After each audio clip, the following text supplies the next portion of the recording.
Good morning. Welcome to this session on the 25th anniversary of Eric Foner's Reconstruction, America's Unfinished Revolution, a book that's been of crucial importance both for historians of the post-Civil War period and I think for the field of United States history writ large. My name is Kate Masur and I will be chairing this session. The session is a round table format, so I'll say a little bit more about that in a couple minutes. Reconstruction as a historical period is humbling in its complexity, its rawness, its possibilities, and its tragedy. Eric Foner's Reconstruction, the book we're here to recognize and celebrate, is humbling also in its very capacity to bring some order out of the chaos, in its comprehensiveness and variegation, its subtle treatment of local, state, and national affairs, and despite all this diversity in its narrative, which provides momentum and coherence without oversimplifying. Published in 1988, the book enjoyed great acclaim at the time. It won a slew of prizes, including the OAH's Avery Craven Prize, the Francis Parkman Prize, and the Bancroft Prize. Another mark of its importance, though, is its extraordinary longevity. Foner's work on the United States after slavery, not just in this book, but in a series of crucial essays as well, fundamentally shaped the teaching of Reconstruction, both at colleges and universities, and at high schools as well. Of course, the existence of this panel, which was commissioned by the OAH's program committee, is itself a testament to the book's importance and the great respect it enjoys. Before I turn this over to the panelists, I'd like to say a few things about what stands out for me about the book, and there are many things, but I'll just pick a couple of things to mention right now. Eric Foner wrote Reconstruction in an era of burgeoning interest in the history of labor and social life. As the book's organizational structure makes clear, he sought to balance the story of national level policymaking with a careful examination of the local histories of emancipation, and in particular of what African Americans did to end slavery and how they mobilized in its aftermath, in formal politics to be sure, but also in communities, in churches, schools, and families. His focus on freed people as agents of change and on the impact of Republican governance in the South, however fleeting it was, helps us understand what changed during Reconstruction and why it mattered. In some ways, too, we might see Reconstruction as a sequel to Foner's crucially important 1970 book, Free Soil, Free Labor, Free Men. In Reconstruction, Foner knits the stories of North and South into a national narrative through a sustained examination of the ideology of the Republican Party during a period of almost unparalleled dominance in national politics. Rather than moralize about Republican shortcomings when it came to imagining more meaningful structural transformation of the South, Foner helps us understand the relative coherence of their vision and what happened when it met the reality of Southern labor relations and political norms. And he shows us what happened to that vision on the proving ground of the industrial North, where strikes and anti-labor violence demonstrated that the party's antebellum vision of upward mobility and a harmony of interests was now obsolete. So by the end of the book, a transformed nation comes into view, one in which the abolition of human bondage was inseparable from the growth of industrial capitalism and from the remaking the physical, legal, and psychic boundaries of the nation itself. And finally, and this we may come back to this later, there's a question of the book's relationship to what might be called the field of Reconstruction history. Foner himself framed the work as a synthesis of the revisionist interpretation that had already done so much to debunk the Dunning School and of the post-revisionists of the 1970s who emphasized the shortcomings of the Republican vision for the South. As Michael Perman put it in a peroration that haunts many of us, Foner had, quote, reconciled these two seemingly contradictory positions rather brilliantly. The unsettling question, he asked, was what is left to be done? So today we have the great pleasure and honor of hearing from Eric Foner himself and from several other scholars who bravely waded into post-Civil War history in the wake of Foner's Reconstruction, insisting that there was, in fact, more to say. I've asked each panelist to speak briefly about a topic of their choice, something that inspired or guided or challenged them about Foner's Reconstruction. And then Eric Foner will follow with remarks of his own. We'll have a moderated discussion among the panelists, and then time for questions and answers, for at least a half hour of questions and answers at the end. I'm going to keep my introductions of the panelists very brief. They're so decorated and illustrious that to do justice to their scholarship and their accolades would require a session of its own. And as one of the panelists pointed out to me too, that in the age of the internet and smartphones, you can just look them up, even now. So I'll just briefly give their names and their institutions in the order in which they'll speak, which is the order in the program, except for Eric is going to go last. So Heather Andrea Williams is a professor of history at the University of North Carolina at Chapel Hill. Greg Downs is associate professor of history at City College and the Graduate Center of City University of New York. Thavolia Glymph is associate professor of history at Duke. Steve Hahn is the Roy F. and Jeanette P. Nichols Professor of History at the University of Pennsylvania. And Eric Foner is the DeWitt Clinton Professor of History at Columbia University. So let me turn it over now to Heather. Good morning. Rereading Eric Foner's Reconstruction, I realized how much of what I know about the period comes from this book. Reconstruction, and there were a few other books. Leon Litwack's Been in the Storm So Long, the books by the Freedmen and Southern Society Project, and of course W.B. Du Bois's Black Reconstruction had a tremendous influence on my understanding of the period. And as I went back to Foner's Reconstruction, I realized how much I learned from it and how much I have perhaps taken Professor Foner's findings and arguments for granted or taken them as my own. And I really, going back, I thought, boy, I sure hope I have cited him in all the places I should have. For example, if I came across this sentence in my notes without quotation marks, I might well think that I had written the sentence. I'm going to read you the sentence because it so summarizes what I think. Okay, so, quote, rather than passive victims of the actions of others or simply a problem confronting white society, blacks were active agents in the making of Reconstruction. During the Civil War, their actions helped force the nation down the road to emancipation, and in the aftermath of that conflict, their quest for individual and community autonomy did much to establish Reconstruction's political and economic agenda. Although thwarted in their bid for land, blacks seized the opportunity created by the end of slavery to establish as much independence as possible in their working lives, consolidate their families and communities, and stake a claim to equal citizenship, end quote. I could have written that after reading this book. Okay, so I would like to take up two topics this morning, just very briefly. One is the relationship of Foner's Reconstruction to the field of social history, and second, the question of what difference periodization makes. Foner posited Reconstruction as using a broad interpretive framework to produce, quote, a coherent, comprehensive, modern account of Reconstruction. And he said that in the aftermath of the Dunning School, and as scholars debunked the Dunning School's philosophies, thoughts, ideas, that people had turned to writing social history, which he thought was very important. Histories about family structure, social mobility, popular culture, that it had enriched our understanding of the period, but he said that it also had produced a fragmentation of historical scholarship, and so his book was going to produce a coherent vision of the past. And so I think that he said that, but then the book really did not stop this from happening. And in some ways, his chapter, The Meaning of Freedom, reads like a partial blueprint for the work that has been produced since 1988.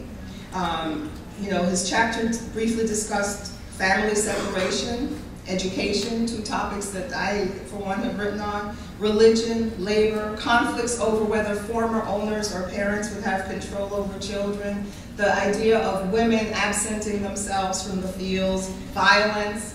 And of course, since the publication of this book, many of us have written on these topics, and I think in many ways we then turn to Foner and perhaps to Du Bois and a few other scholars to give us the political context, the broader political context for the social history that we're producing. So we've been fleshing out these topics, and I won't name the books, but several books come to mind. We can talk about that later, of people who've taken up these topics and really delved into, so where Foner had a chapter that touched on these issues, people have written full books that discuss family, religion, education, the work of women, more emphasis on gender, for instance, in thinking about Reconstruction. And so some questions that we might consider: what is lost and what is gained by focusing on particular aspects of Reconstruction, such as family, for instance?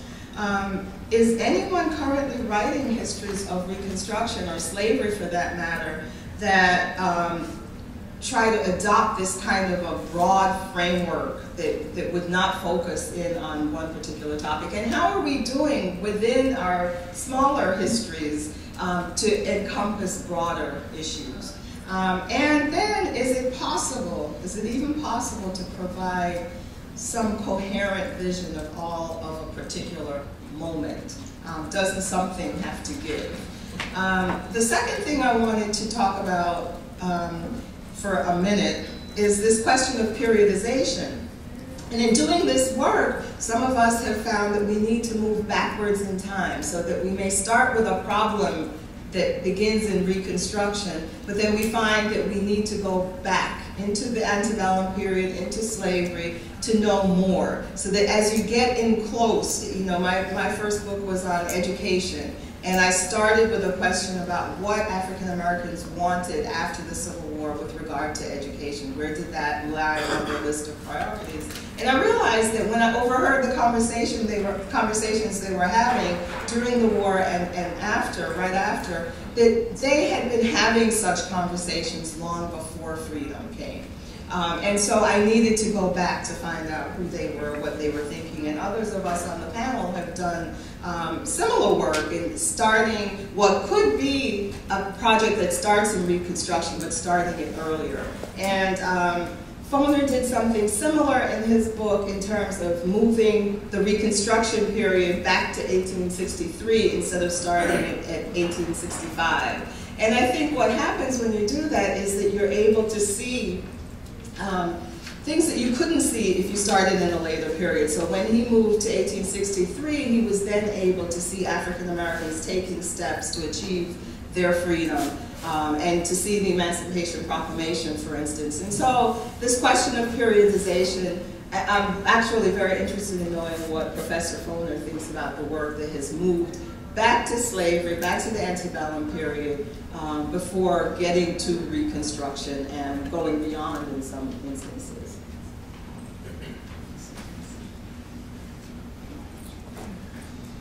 Thank you so much for the panel, for having me on here. And also, there's a fair number of seats up front if anybody in the back is wanting seats.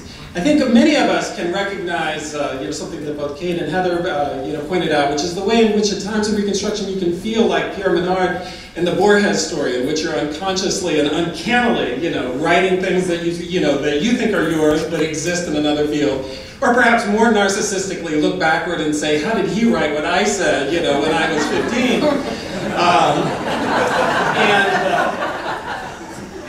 And naturally, that question, what remains to be done, gets posed in Reconstruction and in relation to Foner's monumental book, more than in almost any other field of history. It's possible that no field has ever had, or even deserves such a book. And other fields defining works often define polls and ongoing debates. But in Reconstruction, Foner's book is almost literally a landmark. It defines the territory. You know you're in Reconstruction land when you know you're in Foner land, and vice versa.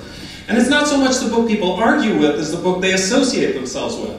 And given that, it would be well and deserving to just come to praise a justly famous book, and to humbly note new areas that have risen in prominence over the last 25 years that could be incorporated within the framework: Western and Indian history, gender history, construction of race, consumption history, legal history, religious history, to name a few. But I think the measure of Foner's book lies less in its accolades than its central argument. So I want to take those seriously and take just a couple of minutes to raise the concept of shaping revolution in shaping Foner's work and in shaping the field since then. Now I have to acknowledge that it doesn't take any special reading glasses. We didn't have to sit through Deconstruction to note that Foner's book is about revolution. It's right there in the title, and in the editor's introduction, and in his justly famous preface, where he aimed to capture Reconstruction's revolutionary moment against scholars who asserted continuities between Old South and New South, between slavery and freedom, between antebellum and postbellum. Now, revolution can have as many definitions as interpreters, if not more. And Foner drew particularly upon the Beard's vision of an economic displacement of planters by a northern bourgeoisie, and also upon W.E.B. Du Bois's path-breaking claims in Black Reconstruction about the potentially revolutionary implications of Black political and economic empowerment. So here, two things happened. Foner at once completed the overthrow of the Dunning School, and yet also retained and defended, on extremely different grounds, Dunning's sense that Reconstruction had in fact been a transformative revolutionary moment, though of course with a very different interpretation of how we should feel about that.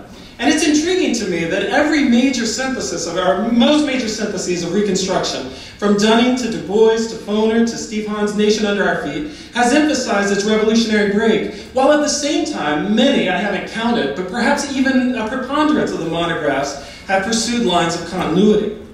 Now, once again, the monographs seem to be edging away from the revolutionary nature of Reconstruction, but this time without quite acknowledging or perhaps even recognizing the gaps between some of the claims in the literature and Foner's. Within the field of emancipation, works have softened the view of revolutionary transformation by tracing labor relations, law, violence, gender relations, health, the quest to understand free people's subjective experiences, to question celebratory portrayals of emancipation. And they recaptured the disappointments in the transition from slavery to freedom, normalized emancipation as a common, not necessarily revolutionary 19th century outcome, and emphasized racism and other limitations. And more I suspect, more I suspect is coming as the field wrestles with new movements in 19th century scholarship on the state, on economy, and politics, as works in the history of capitalism trace intertwined northern and southern finance and markets to undermine assumptions about regionalism, as Western literature displaces the Civil War as the central defining incident of 19th century history and replaces it or threatens to replace it with territorial expansion. And one can see then the possibility of a broader synthesis of these works arising, of a nation less shaken, an economy less disrupted, a politics less transformed, a free people less free, a portrayal that matches the way that many social scientists who work on revolution don't include Civil War and Reconstruction among the great revolutions of modern history. But I hope not. I'll come back to that in a second. Before I do that, it's striking to me that these works rarely pose themselves in opposition to Foner's interpretation. And it may reflect one of the ironic legacies of Foner's work. It's so good that few people want to take it on. It's like stepping in the ring with Mike Tyson. You think, I'll settle for the #2 contender. While understandable, this I think is a mistake both for the field and in relation to Foner's book, that both would be better served if we could articulate more clearly, all of us, the places of divergence and of convergence. In doing so, we might end up isolating new directions or ideas or arguments about the utility of freedom as the main conceptual paradigm of the era. But I also, personally, think that if we can confront more explicitly the argument of revolution, we might once again have to confront the utility of it and the power of his argument there. Thinking seriously about revolution could also help us follow Foner's efforts to carry the concerns of other fields and disciplines into American history. How might the last 25 years, the massive sociological and political science literature on revolutions, or the vast historical revisions of the glorious French, Haitian, Chinese, and Russian revolutions, help us to sharpen and ask what it is that we're asking when we ask if the war and the post-war period are revolutionary moments. As technological triumphalism finds revolutions in every new piece of machinery we put in our pockets, how do we distinguish the baloney? How do we distinguish what is truly transformative from what's just merely transitory? From this use of revolution to just mean change in the popular culture. How might Terry Eagleton's recent observation that successful revolutions are those which end up by erasing all traces of themselves help us to consider the problem of Reconstruction not as a quest for perfect policies, but as a fight to establish new cultural norms through politics? Such ideas may lead us back, perhaps chasten, to what I continue to find most powerful in Foner's work, his double view of politics embedded in his view of revolution. At once, Foner reminds us to be dissatisfied with narrow definitions of politics as election results or laws, but also proves that once properly defined, politics matters a great deal, even if its outcomes are ultimately disappointing. So if we can pursue with vigor and intellect the study of politics as capacious as our understanding of the world, and yet precise enough to capture the role of the state in creating and defending and obstructing change, then I suspect that we will, over the next 25 years, produce a literature that, however it may in points differ from Foner's interpretations, be a tribute to his work and to his legacy.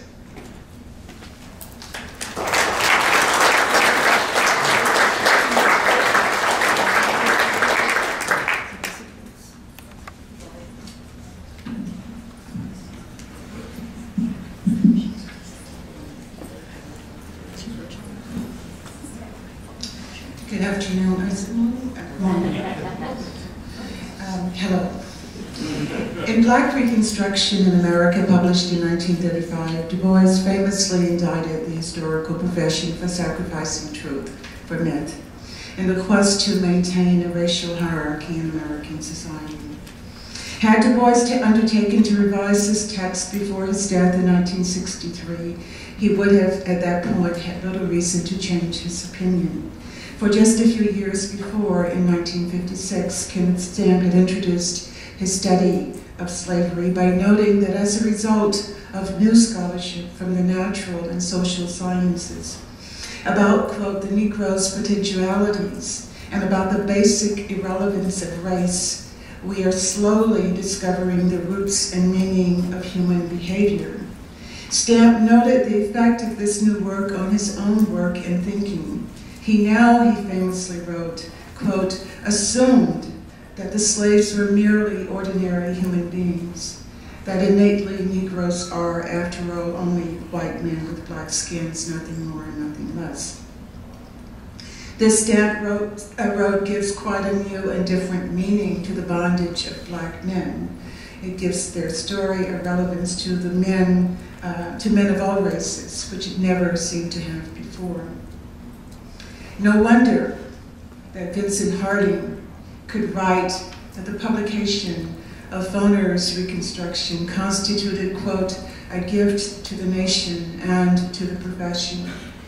Reconstruction is a powerful synthesis of 3 decades of revisionist scholarship, and today's panel acknowledges the presence of Harding's assessment.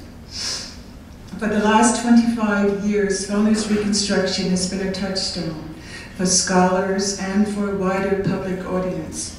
So I want to focus my brief comment on one aspect of his conceptual contribution, the question of freedom. It is the question of freedom that is announced, indeed, in the book's subtitle, which is, as you all know, America's Unfinished Revolution, 1863 to 77. A theme that Foner has continued to explore. In dating the period of Reconstruction from 1863, Foner made explicit that freedom was at the heart of the question. Chapter 1 opens with Lincoln signing the Emancipation Proclamation. But it is the contingency of freedom that Foner took care to elaborate, and whose explication has been the hallmark of his larger body of work. It's not my object here today to delve into the historiographical debate that continues to surround the study of emancipation, the long history, what kind of freedom was achieved, whether it was freedom at all. Rather, it is to suggest the ways in which Foner's insights have helped to open the way for scholars to pursue an even more complex story of emancipation and the making of freedom, or as Foner himself put it, the transformation, quote, of the very meaning of freedom in the American Republic. It may be, Foner has written, that the future of Reconstruction studies lies in comparative analyses of the differences and similarities between various aftermaths of slavery. But comparative study of the economic, political, and social consequences of emancipation he acknowledged remained in its infancy.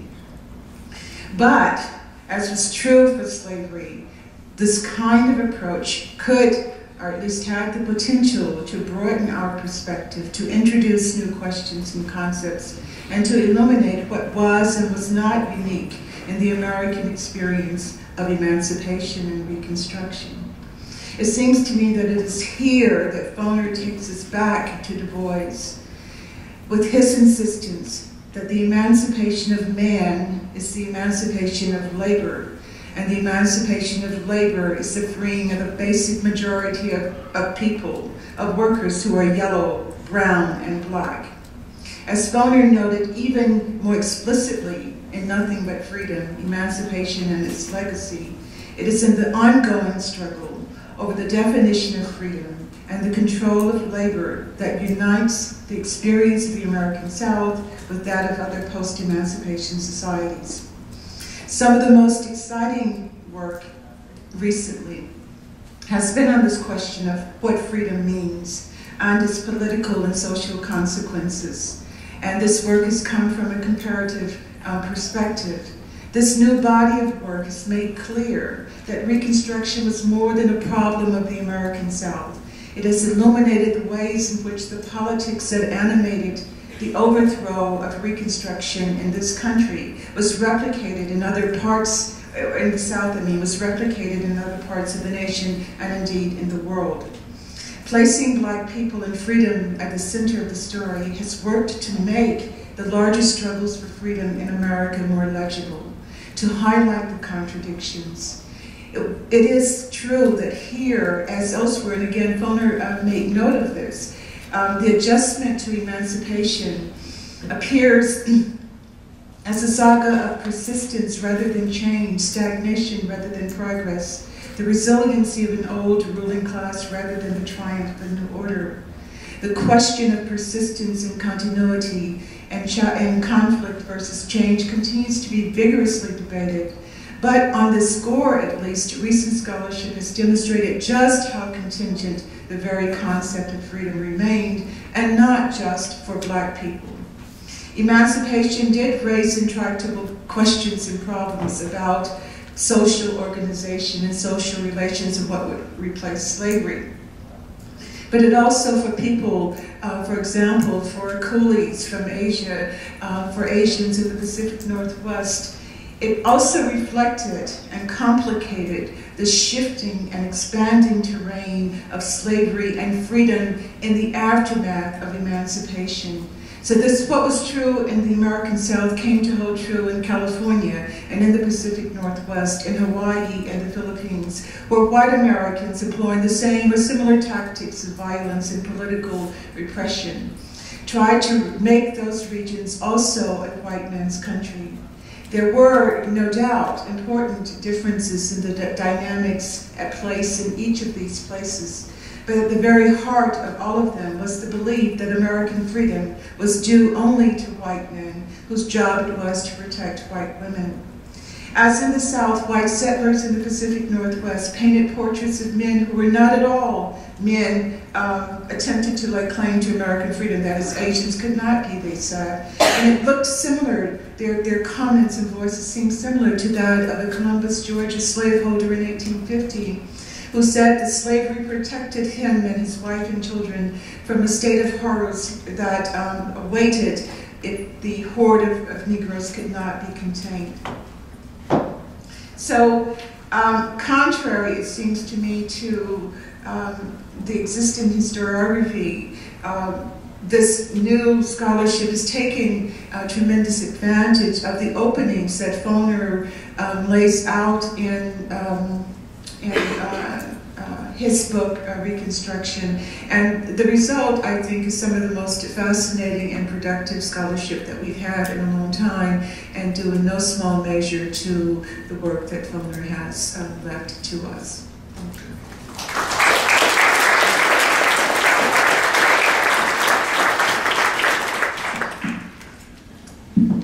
Thank you. One of the really irritating things about rereading Eric Foner's work is that whenever you think that you've identified a conceptual weakness or a topical oversight or a misstep of some small or large sort, you go back to it and you realize, nah, actually he did say something about that. I first became acquainted with Eric Foner's work not because I was interested in the coming of the Civil War or in the ideology of the Republican Party, but because I was interested in social class and the history of capitalism. Free soil, free labor, free men was drawn to my attention because I was already reading about the political economy of the slave South, and I wanted to know more about the political economy of the free North. And I immediately recognized the book, as I'm sure many of you did as well, as a remarkable example, and in some ways a lot better than was true in the Southern history literature, of how one could demonstrate the complex intersections of class, politics, economic development, and ideology. This, of course, has been the burden of Eric's work, whether for an earlier period of American history, and let us not forget Tom Paine and revolutionary America, or on an international stage, as was true for Nothing But Freedom. And there can be little doubt, at least in my mind, that class and capitalism are at the center of Reconstruction, the book. This is not always clear to readers, especially of a somewhat younger generation, who seem to lose interest in capitalism until it's shouted all around them. And now it seems everybody's interested in capitalism. It's being rediscovered in a way as if none of us were interested in this before. But it's not always clear to readers, in part because the book begins by setting itself in a historiographical context that does not cohere around these issues, and it, of course, places emancipation as the defining event. But it seems to me that Reconstruction, the book, is first and foremost about class formation, about state building, and about the advance of American capitalism, and about what it took to bring those transformations about. Its story is of the destruction of the slaveholding class and the social system over which it presided. Its story is of the emergence of a nation-state that looked to extend its authority over far-reaching territory and nurture powerful allies toward those ends. Its story is of the rise of new working and employing classes, chiefly in the South, but also in the North and West. Its story is of the growing power of industrial and especially finance capital that had been enormously strengthened by the wartime state and then came to direct the new post-war state. And most of all, its story is of the centrality of politics and political struggle to how the process unfolded. Although earlier historians, like the Beards, saw the Civil War and Reconstruction as advancing the interests and power of industrial capitalism and industrial capitalists, not since Du Bois's Black Reconstruction or since David Montgomery's Beyond Equality has the conflict between labor and capital and over property relations more generally emerged so strikingly as the motor of change. Implicit in Eric's account is the notion, I think, that Reconstruction witnessed the greatest political mobilization of working people in the 19th century, and surely the greatest political mobilization of rural working people in our history.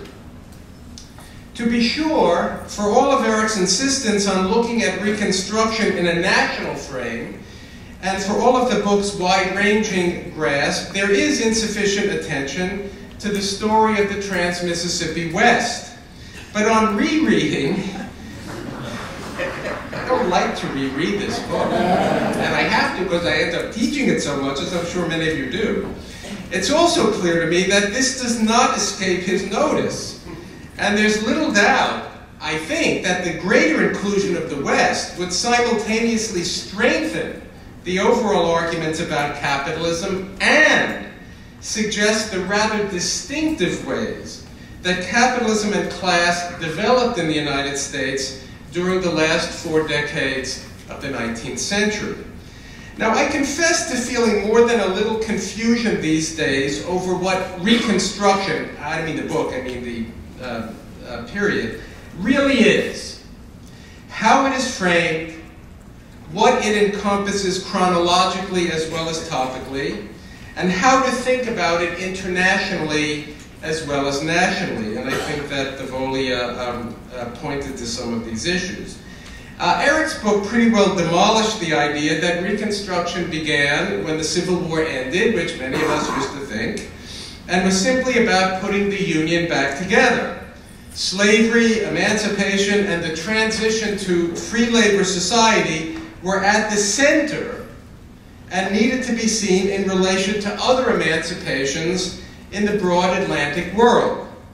But if this is so, how should we think about the earlier emancipations in the United States and their aftermaths? Were they part of the Reconstruction story? Is it reasonable to talk about Reconstruction actually beginning in 1780? Or were they more sensibly rehearsals for the later Reconstruction that have important meanings for us to understand? I'm not sure. And this, I think, is worth talking about. But I would say, finally, that the Reconstruction that Eric Foner considers, and the way in which he considers it, provides what I think is the best and most complete example of a bourgeois revolution, and undoubtedly the most radical of them in modern history and in the historical literature, which is also to say that it's not, I think, about an unfinished revolution, it's actually about a finished revolution.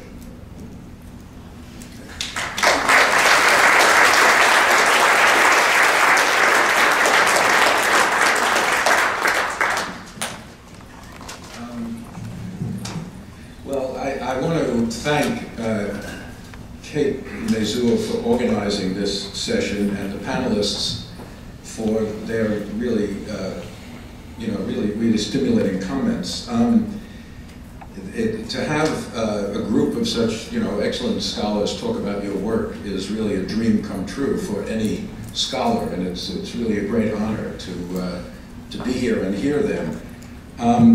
Kate, who organized the session very, very well, sent me instructions in which she said, or in describing it, she said, Eric will speak for about 10 minutes responding to the comments or telling stories. So she knows me, because I do like to tell stories. But I'm not 100% comfortable doing that about my own work, because in general, I think historians are not all that self-reflective about their own work. For autobiography is in vogue nowadays in English departments and in anthropology departments, but not among historians all that much. But I did want to talk a little about how this book came about and some of the themes and what's happening in some of the issues raised in the comments, which I've not seen before, so I'm sort of talking about them off the cuff. But thinking back about how this book came to be, I'm kind of struck by and this is, I guess, a lesson for all history, these sort of accidents that led to its creation. The first accident being a completely unexpected invitation from Richard B. Morris in 1975 to write the book on Reconstruction in the New American Nation series. I had not written about Reconstruction very much, and this came out of the blue. But I thought it would be an interesting project, and I thought, it'll take me a couple of years, because those books basically synthesize the, secondary literature. The second accident was being invited to teach for a semester at the University of South Carolina in Columbia in 1978, where I encountered the wonderful state archivist Wilma Waits and the South Carolina archives, and not having it's a wonderful town, but I didn't find there was that much to do after a while. And so I spent a lot of time in the state archives, and she introduced me to what were called the governor's papers, saying no one had ever looked at this stuff, but there's 121 boxes of letters to the governors of South Carolina during Reconstruction. And I started going through them, and this unbelievable record of grassroots history of people, of letters from former slaves and former slave owners, of Klansmen and victims of violence, of church leaders, of teachers, of just the local history, which it didn't seem to me was actually being reflected in the secondary literature. And it convinced me I could not write the book just based on the synthesis of what was out there, that I had to kind of really re-research the whole period, which I did for quite a while. And then another total accident came a few years later when I gave a talk about the work in progress at Duke University, and a graduate student came up to me and said, this shows the limitations of my own education, she said, you know, a lot of those issues you're talking about were also debated in the British West Indies and in Africa in terms of transit. And I said, really, is that true? And she said, well, I'll send you a reading list. And she did, and I said, my God, this is absolutely right.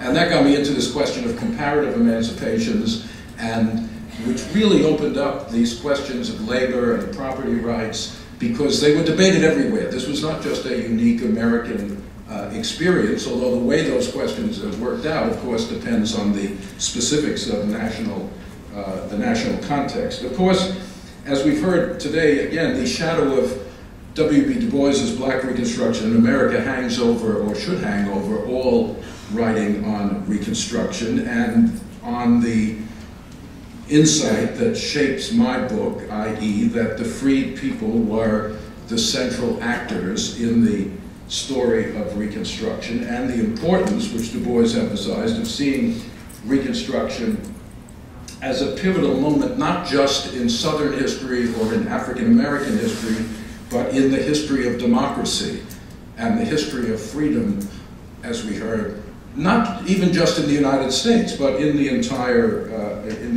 world. I was fortunate when I started working at this to know of Du Bois's work, which was still not really that widely read in the academic world. It's read much more now, partly because my family knew Du Bois, and I had actually met Du Bois when I was quite young, although of course I didn't know who the heck Du Bois was at that time. He was an old guy, and I didn't realize who I was meeting, of course. But also, I had read Black Reconstruction in college in 1961, thanks to the great teacher at Columbia, James P. Shenton. Some of you may have remembered or heard of him, who put it on his reading list at a time when that was not done outside the black colleges. In fact, and here is the story, which some of you may have heard, even a few years earlier than that, when I was a junior in high school in Long Beach, Long Island, my American history high school teacher, Bertha Berryman, known as Big Bertha by the students, after a piece of World War I artillery, had said in the class, following the typical point of view of the time, that the Reconstruction Act of 1867, which inaugurated radical Reconstruction in the South and black suffrage, was the worst law in all of American history. And I raised my hand and I said, I don't agree, Mrs. Berryman. I think the Alien and Sedition Acts were worse. And she said, I'll tell you what, Eric, if you don't like the way I'm teaching, you come in tomorrow and give a talk on Reconstruction. Which I did with the help of my father, admittedly, and of Black Reconstruction in America. And at the end of my presentation, Mrs. Berryman, in a democratic fashion, said, okay, class, you've heard me and you've heard Eric, and now we're going to vote on who is correct. And I wish I could say I had carried the day, but in fact, only one student, my best friend, Neil Kleinman, voted for me. So probably that was around 1957 or something, and probably it was at that point that I subliminally decided I had to get back at Mrs. Berryman one of these days. So, like any book, this book was a product of the time it was written in, right?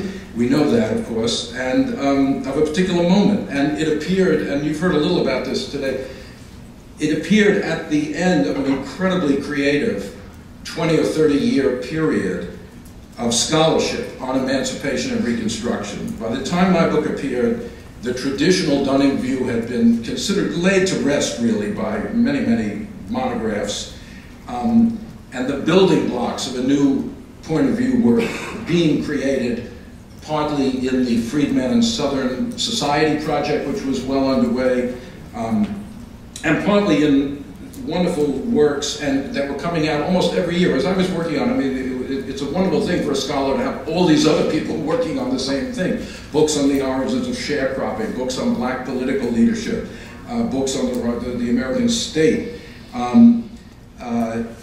In other words, and books that were, I think particularly of Leon Litwack's Been in the Storm So Long, which made it clear that the old excuse that there was, that if you were going to ignore the voice of the former slaves, that was a choice. That was not because there wasn't any evidence out there. You know, he uncovered this incredible array of evidence about the actions and ideals of former slaves. Whatever one agreed or disagreed with his interpretation, he proved that that material was there, even though it had been so largely ignored in previous generations of scholarship. And then there was also this debate going on. It seems a little arcane nowadays, although actually Heather kind of alluded to this issue, of so-called synthesis in American history. Is synthesis desirable? Is it possible? And there were debates in the AHR and other places about this in the 80s. And I said that I thought my book was an intervention in that debate also, that I thought synthesis is possible, and I boldly claimed that something that's not totally possible, that this is a synthesis, this book. It's regional, it's local, it's national, it deals with social history, political history, economic history, and other things in a coherent narrative. So it's an attempt to demonstrate at least the utility of making that effort. So that's part of, that was a reflection of a debate going on then. I don't know if the debate is still really going on. Anyway, I think we've heard today a lot of interesting comments on what the current themes in Reconstruction historiography. I just want to point to a couple of them. It's just where are things going now. One is a sort of a number of expansions of the subject, which gets back to Steve's point of, well, what is Reconstruction anyway? In my book, I said Reconstruction is two things at the same time. It is a specific time period of American history, which I said was 1863 to 77. Some people say 1865 to 77, but it's a time period. But it's also a historical process, which goes way beyond that time period. The process by which the United States tries to come to terms with the destruction of slavery. That doesn't end in 1877, and it doesn't maybe even begin in 1863 or 1861. Maybe it begins earlier than that. And that has continued. In fact, Reconstruction is being pushed, the study of that process is pushed further and further. It's being pushed backward, as was mentioned, into slavery itself. It's being pushed forward into the 1880s, the 1890s. We almost now have, just like with the Civil Rights Movement, a long Reconstruction. And when it ends is kind of hard to say. Maybe it doesn't, the concept of Reconstruction doesn't end until maybe the turn of the century, when the Jim Crow system and disenfranchisement are kind of in place, fully in place in the South. Maybe coming to terms with the legacy of slavery is still going on in this country. Maybe it is, but in the sense you can't have Reconstruction so expansive that it becomes co-equal with American history itself. You know, since slavery is there from the beginning and the issues are still here, we could say the whole of American history is some kind of effort to Reconstruction.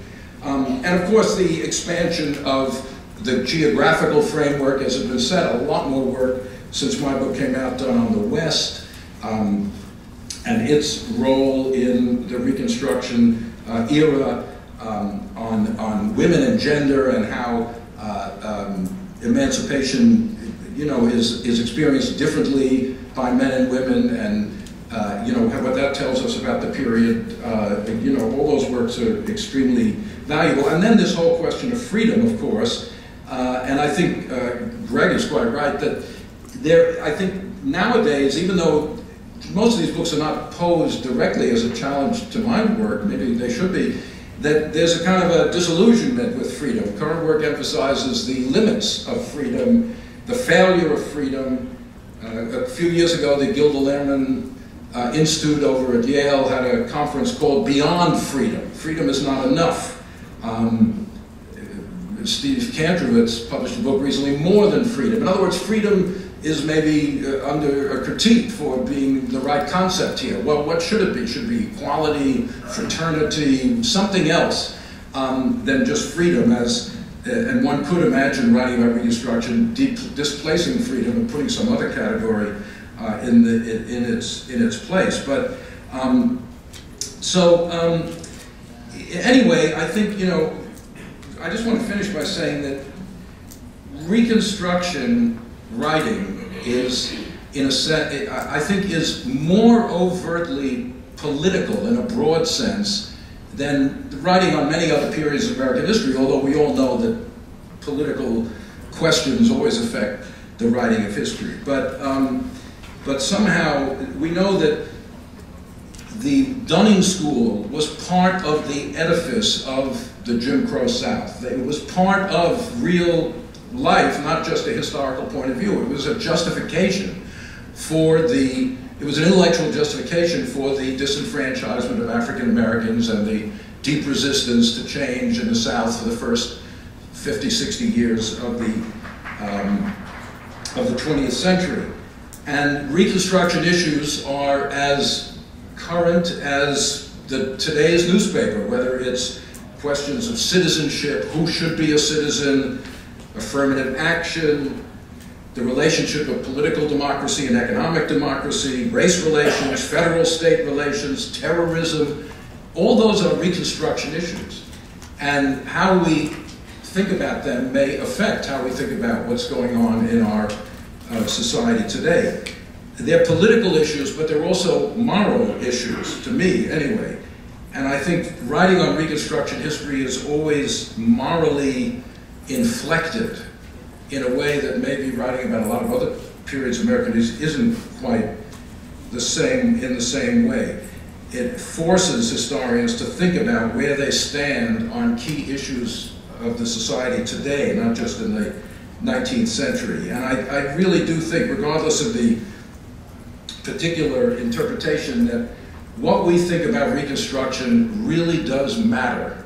The history matters in a way more directly to the moment that we live in than many other questions of historical interpretation. So I hope we never, regardless of the ebb and flow of interpretation, we never lose the insight that Du Bois gave us and that I tried to reflect in my book, that something very important for the nature and future of American democracy was happening in the Reconstruction period. So thanks again to everybody.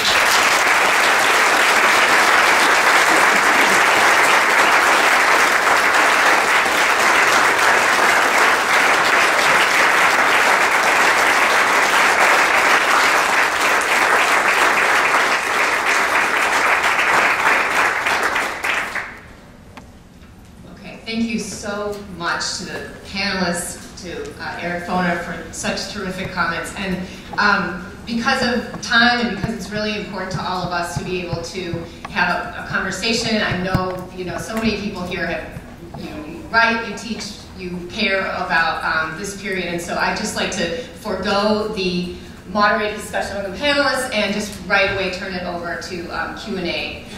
With the audience, and in the course of that, as you raise questions, hopefully we can have some discussion among the panelists about the various issues that have already been raised or things that you all want to bring up. So I would just welcome questions, and I think we should probably have people go to the microphone in the middle of the room.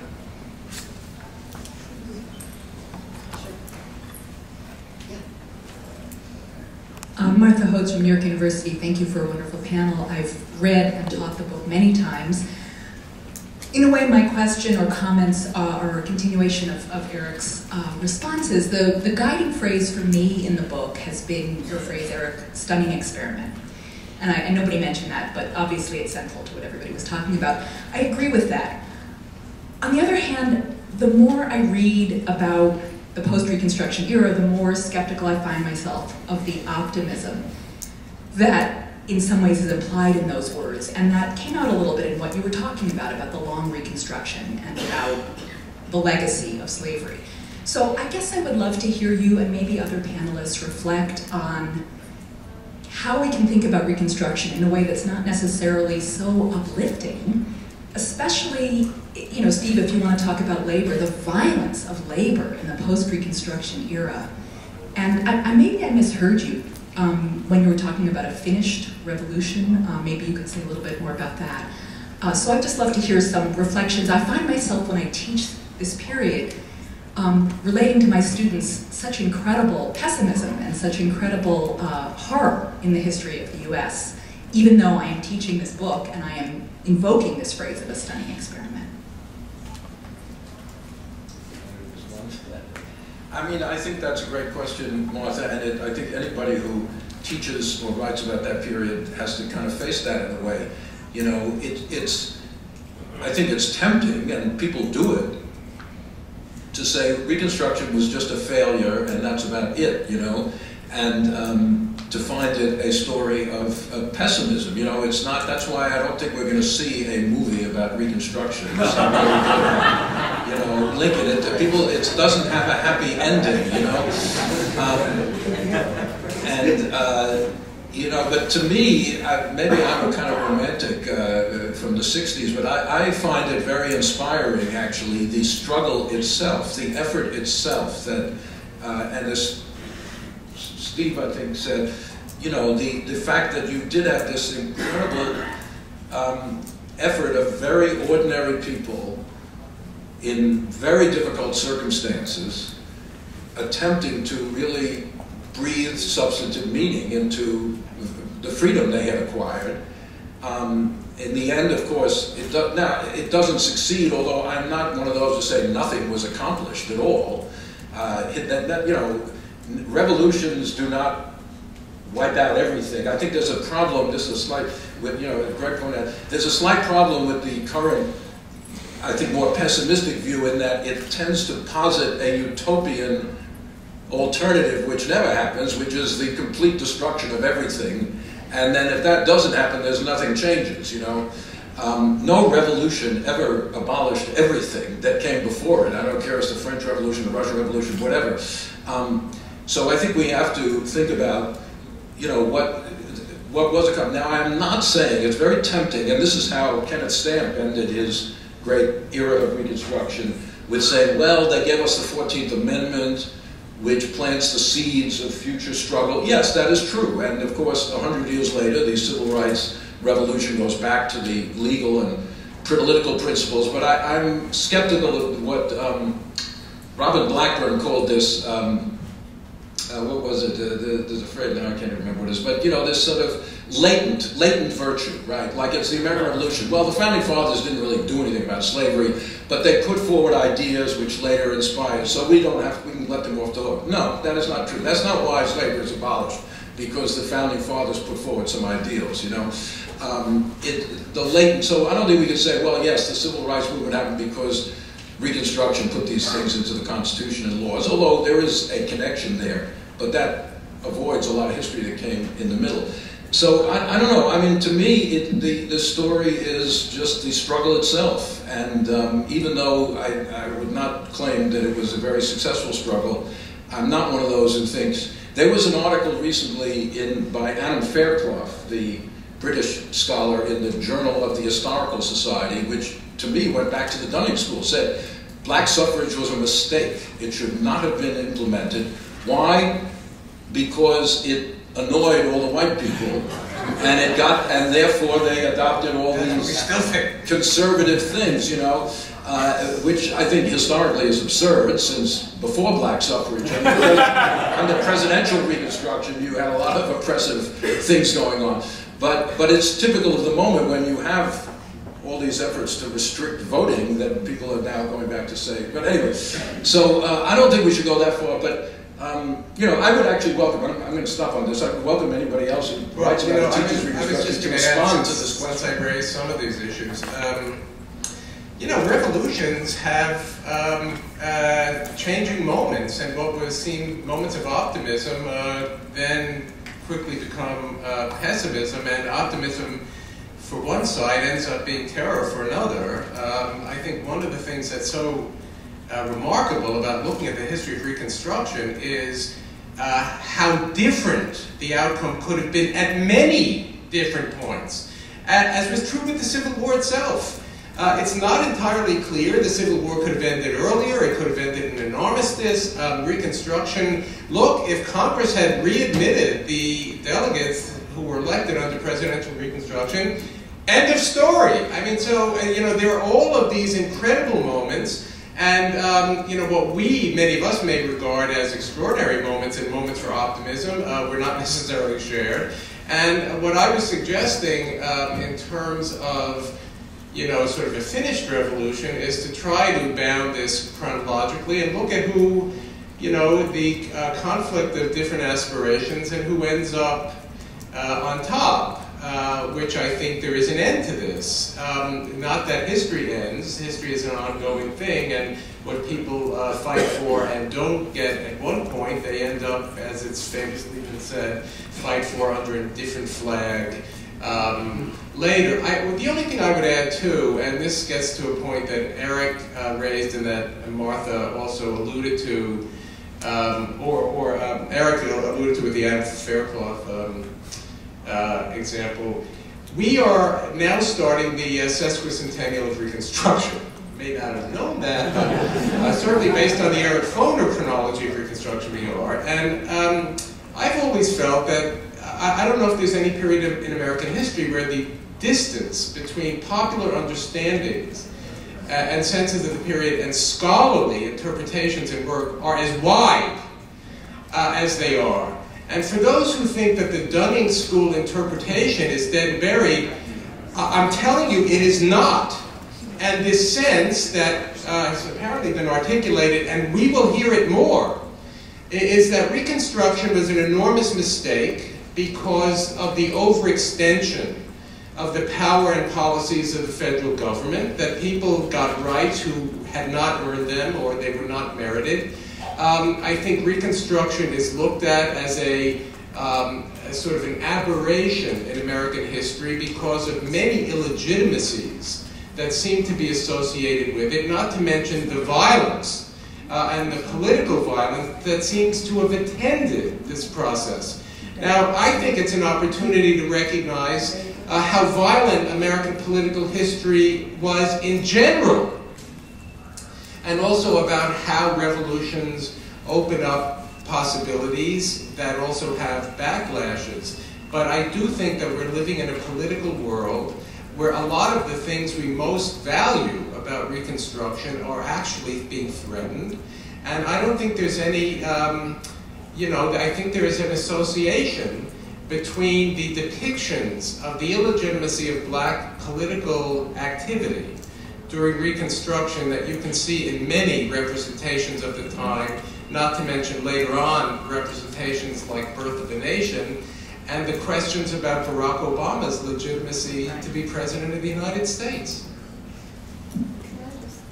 Yeah, I just wanted to say, Martha, I totally understand what you say, but for me, I guess teaching U.S. history or African American history, it's always, I mean, you know, there's some gain, there's a lot of loss. And so in this period, for me, what's really important, the level at which I look, so I'm not looking at the high political level, I look closer to the ground, I guess, at the people who are emerging from slavery. And for me, what stands out is that now they're not slaves anymore, they're free. And they're having to make sense of that, and you know, that's their struggle, is how to make this meaningful. What does freedom mean? How are they gonna, what are they gonna do? What's really gonna change? Because of course their former owners don't want things to change. And so I think for me, you know, what Eric says about it's the struggle itself is really important. And that these people get to express their desires and their goals and to work towards those goals is really important, and that we as historians get to hear their voices. So I, for my students, get to hear them. And it may not be about politics, it may be about education, it may be about family, it may be about religion. All of those things I think are really important to talk about in this time period. And so, yeah, there's struggle and there's retrenchment, and it's never easy for African Americans. And I don't teach the 20th century, but I don't think it's easy in the 20th century either. So there's always the negative, but we get to hear them. Martha, I really think it's stunning. I think the phrase is apt, because what happens at the at the high political level and at the low political level, it's stunning that in this country, slaves are emancipated. What happens in the aftermath is also stunning. The retrenchment is stunning, but it's not surprising. It's a sort of a recognition of how amazing this emancipation has been, that it's not been compensated except in Washington, D.C. That there's been no colonization, no forced colonization of black people after freedom comes. And the rest is ugly and expected. And so it ensures new struggle. But what happens with emancipation, I think it's just amazing.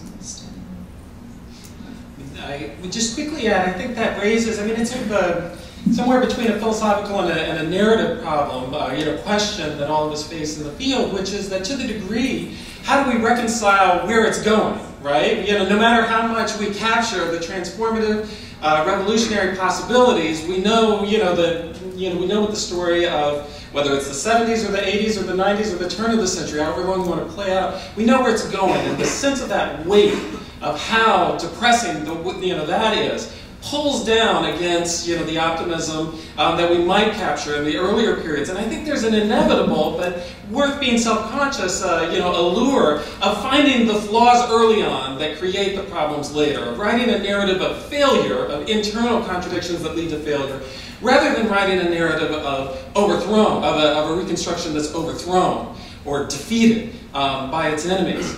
And I think that when we can isolate that then we can find all of this room for spaciousness, for optimism that comes out in all kinds of sort of interesting contexts, how fluid things are in the 1870s in all kinds of different cultural and political fronts, in a way that it doesn't save us from where the story is going. We live with that burden. But it may save us from that sort of narrative drive of letting that sort of disappointment reach its fingers backward and prevent us from seeing how much fluidity and how real that fluidity was, and to some degree how long it lasted.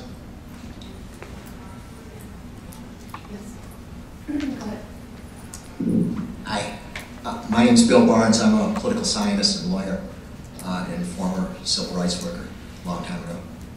And I'd like to say to you in particular that I think a constructive, positive way to teach Reconstruction while fully acknowledging how depressing most of the subsequent history has been is to take Steve's point a little further. He said that there's a huge gap today between the understanding of Reconstruction on the part of most white Americans and on the part of the scholars who deal with it. But that's very recent.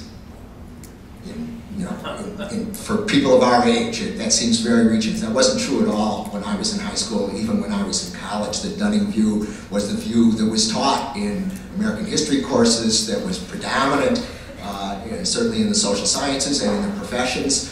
And that's part of why it continues to be as strong as it is among much of the white population.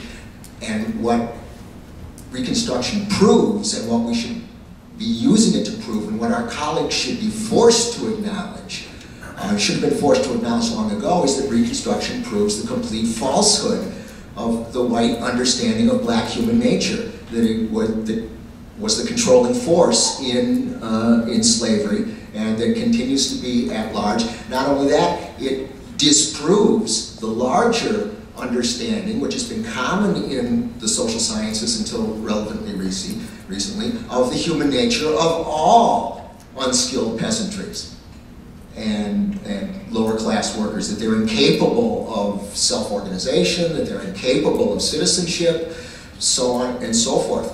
So that can be taught as a focus on what's been wrong with social science, with most intellectuals, not in the United States and in the world, in the way they have taught these kinds of issues. Put it together with Jim Scott's great book, Weapons of the Weak. That's what I do.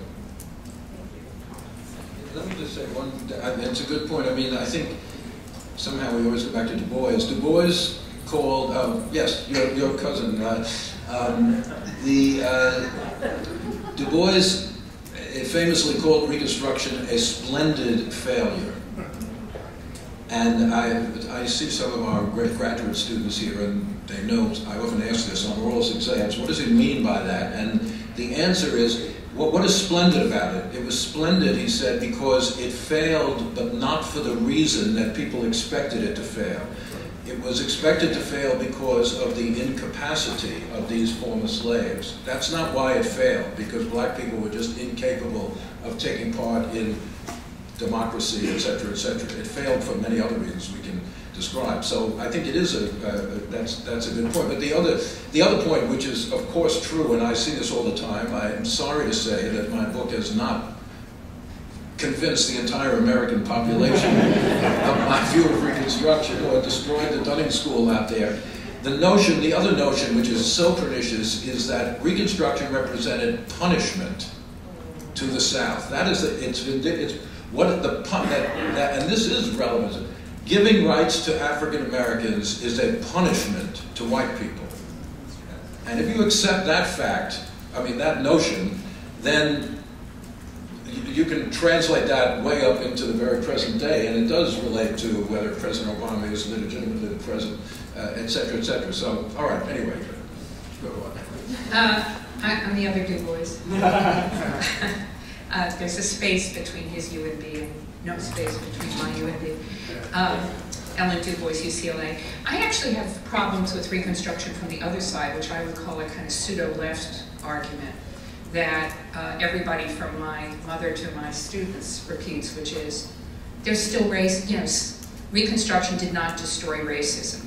To me, that is a harder, and actually more pervasive argument, a kind of, I don't know, a kind of cynicism. And I mean, you touched it a little, Eric, when you said, you might say utopianism is the enemy of achievement. But I wonder if you could address this, I would call it a pseudo-left argument, a kind of neo-Beardian argument. No, not a neo-Beardian argument. I'll just quickly, but I don't want to... Reconstruction did not destroy racism in America. That is certainly true. And of course, we have works that Greg and others mentioned which demonstrate that very clearly. But my answer to that is, racism is not a deus ex machina, it's not a force of human nature, it is a piece of history, and it has its own history. And to me, what's astonishing about Reconstruction is not that racism persisted, which is hardly something you would be surprised at in a post-slave society, but the ways in which it was weakened. The idea that 2 years after the Civil War, they put the 14th or 15th Amendments into the Constitution. I don't think the 14th Amendment could be ratified today. And yet,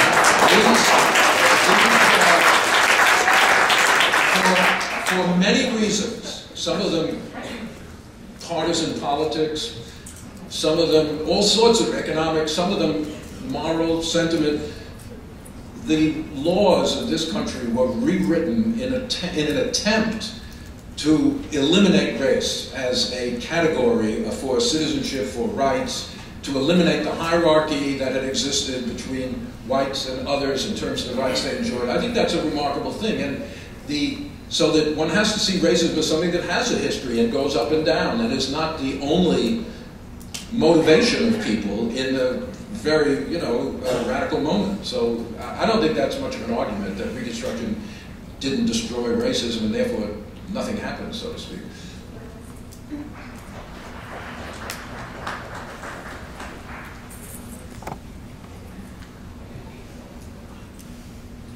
Noah Griffin, where did John Hope Franklin's book, Reconstruction, what role did that play in the understanding of the period, please?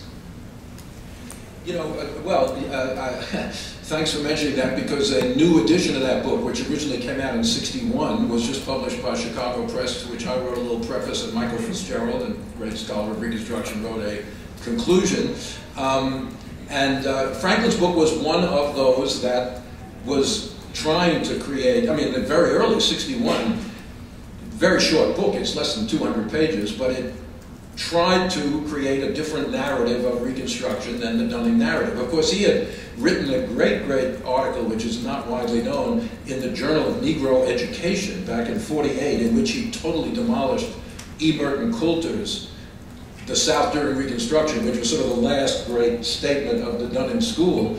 And, you know, it was part of this effort to rethink Reconstruction. Kenneth Stamp came out 4 years later, probably more successful in terms of sales, but both of them were mostly focused on the national level. They were trying to rehabilitate the radical Republicans, take down the reputation of Andrew Johnson, emphasize the importance of civil rights legislation, because after all, this is at the height of the civil rights movement. That neither of them really got deeply into what was going on in the South, and issues that are central here, like labor transformation, were not in those books. But Franklin's book was an important step in this large process of taking apart the Dunning School. It's, you know, a book that's widely, you know, that's not that widely read, and it is full of all of these, you know, a way in which it's an inversion of the previous scholarship and a way in which it's a sort of suggestions. But there are some extraordinary things about that book. I mean, one of the things is, you know, Franklin's sort of weariness with, you know, celebrations of democracy, a sense of force as the mechanism to evaluate the success and limitations of Reconstruction, and in a sense, the sort of inevitability that access to rights was going to be dependent upon access to violence, that it was going to be violence against violence, and in some way was going to be the ultimate measure of what Reconstruction did. And there's some amazing, alluring, not fully fleshed, but alluring aspects to that book that I think, you know, sit in very interesting dialogue with both what came before and what after.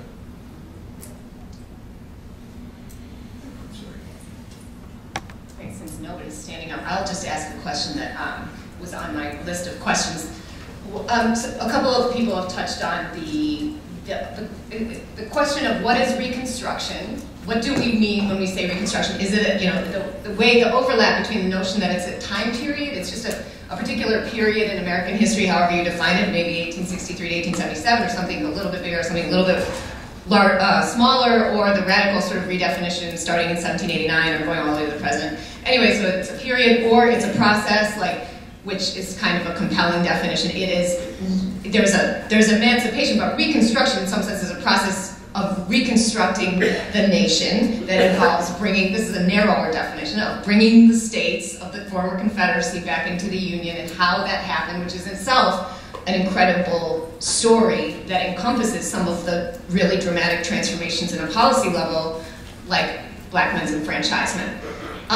So there's this question of what is Reconstruction, and then the question that I kind of want to pose, which is, in that context, what about new research on different regions? So what about new research on African-American civil rights struggles in the North? What about the West, the idea of the reconstruction of the West, and how, you know, if we think in terms of a broader geography and kind of an implicit critique of the idea that the North-South axis is, we know what that is and that's where it's at, then kind of where do we go? Where could we imagine a new, I don't care about synthesis so much, but a new kind of trend or a new line of inquiry going for this field in this period?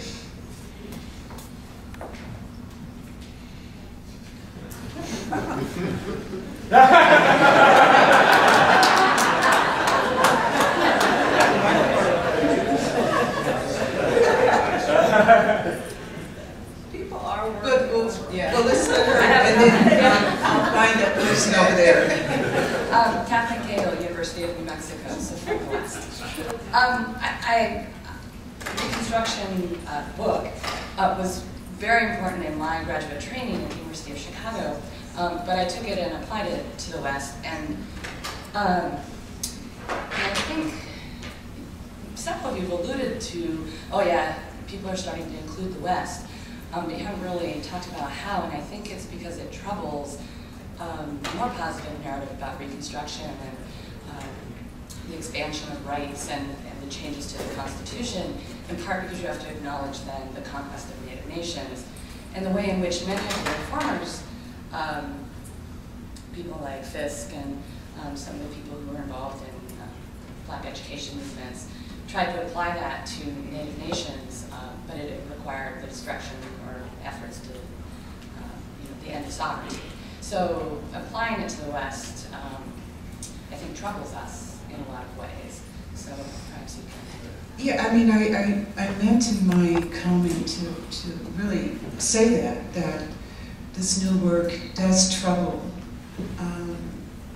sort of basic ideas about the meaning of freedom and Reconstruction, because we've been too content to think about freedom in terms of North-South, in terms of black-white, in terms of the eastern part of the United States. But this new work is really forcing us to recognize that freedom was still so much contested, the notion of freedom, that it was still a problem. And so what I'm thinking as I read this new work is that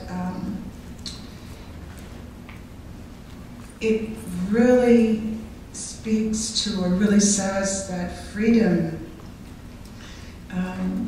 not only remained contested, but we don't even know what it is. If the same guys, Fisk, the same men who participated during the Civil War in reconstructing black people, and also participated in reconstructing Native people, and if the same men are circulating the globe, talking about how to construct a white nation in the Pacific Northwest, and in Cuba, and in the Philippines, if the same people, in the work that I'm doing now on refugee camps in the Civil War, if the same men who are commanders and who have oversight and construct these camps during the Civil War take their talents to the Philippines and to Cuba, where the camp becomes, we're familiar with the camp there as an instrument of power, but that those guys have already experimented with the camp during the Civil War, and then those same men go to the West. So I think you're absolutely right that this is really critical, Steve. I think one of the advantages of thinking about questions of political economy and state building is that they help us think about the interconnections. I mean, just as Lincoln is putting together his preliminary Emancipation Proclamation, he sends troops out to Minnesota to put down a Sioux rebellion. The emergence of the so-called Negro problem and the emergence of the Indian problem are interconnected in very powerful ways. Among the first things that the Civil War Congress does is create new territories in the trans-Mississippi West, which are being contested, and I think are part of the process. I mean, I don't think there is a nation-state in the United States until the Civil War. I mean, there is something, and it's more like, I think Jefferson had it right about a weak empire. An empire with a weak center. I think there are a lot of possibilities for American governance that were being struggled over, and I would simply say, I mean, I'm finishing a book on that's dealing partly with this, and I've been really interested in this, and also the way in which, and obviously as Thavolia said too, I mean, all you have to do is look at the personnel. I mean, they are, you know, and a lot of them, including Sherman and Howard, have much more significant histories out in the West than they do in the South. I mean, Bill McFeely ends his great book with the Southern story, but then, you know, Howard's out in the West for a lot longer. And he's a sympathizer for the most part, but ends up doing pretty nasty stuff. I think the role of the military as an institution of state building is so important in both places, both for the limitations that Greg is writing about, and also for the way in which the military carries out the Dawes Act as a potential end of Reconstruction, when the issue about citizenship and inclusion and the extent of the authority of the state, the end of, you know, the way in which the reservation system is compromised that way. I mean, and finally, the way in which I think the Trans-Mississippi West is a proving ground for everything that goes on at the end of the 19th century outside the so-called borders of the United States. I mean, the Philippines is made up by people who were soldiers in the West, they were involved in the Indian question, and the Congress, as it debates what the Bureau of Insular Affairs is going to do, they talk about the Western United States as American colonies. So I think these kind of issues provide really interesting openings that actually, if you go back to Reconstruction, Eric does talk about. But not enough.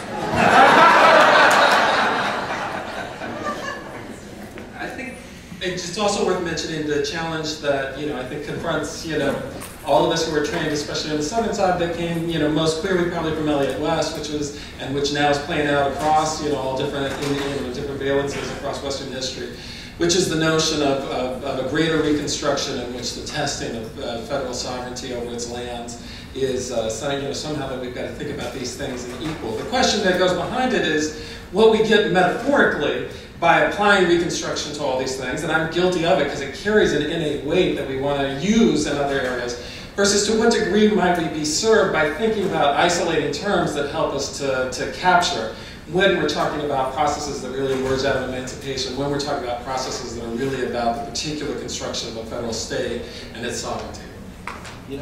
One other thing, and I agree entirely with what's been said, there's an irony here which I think is even deeper, that my colleague Chris Brown wrote a very important book called Moral Capital, which is about, sort of suggests how the British abolition of the slave trade and then slavery gave a kind of moral justification for British imperialism in the 19th century. In other words, once they had adopted this unquestionably moral policy, how could you object when they move into Africa or other places? They're clearly spreading. Emancipation in the United States may play a similar role. It not only helps to create the national state, but it gives it this moral underpinning. Of course, Jefferson had talked about an empire of liberty, but before the Civil War, slavery kind of posed a big problem for that concept, and indeed, many of these Republicans were opposed to territorial expansion before the war for precisely the reason that it would expand slavery. But once slavery's gone, then the expansion of the nation state in power and in territory, and eventually even overseas, becomes self-evidently desirable because it's clearly carrying freedom along with it, at least in the eyes of its proponents. So that's a sort of part of this Reconstruction. But I actually agree with Greg. There is a problem with applying the term Reconstruction to everything. I remember a few years ago a journalist called me and wanted to know, what can we learn from the Reconstruction of the South for the Reconstruction of Iraq? And he wanted a nice pithy quote. I said, nothing.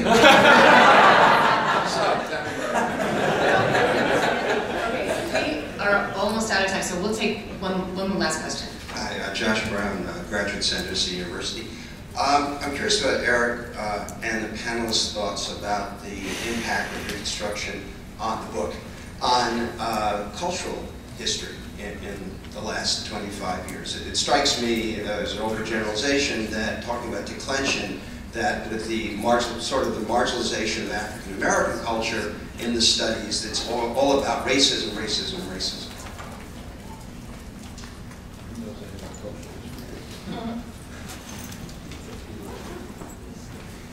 Actually, could you explain exactly what you're talking about? Because I'm not quite elaborate on what your point is. That failure is the characterization of the impact of Reconstruction upon literature, upon art, upon expression, following immediately after the Civil War.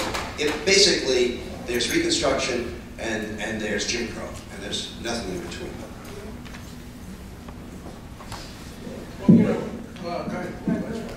I was just going to say, Reconstruction, as Eric described it too, is a massive cultural project transforming the character and behaviors of subject populations who are now going to be incorporated into the United States. I mean, I think there's actually a lot, again, to be looked at, the relationship between how the problem of free people and how the problem of Native Americans in the West is envisioned, and the relationship between Jim Crow and reservation policies as ways of understanding those cultural interventions, and central, of course, among the main characters who are there. There are missionaries, there are school teachers, there are people who are trying to instruct free people in the political culture of the United States. So I don't know if that's quite what you were getting at. But. Okay. Well, we are out of time, and this has been really great. Thank you so much.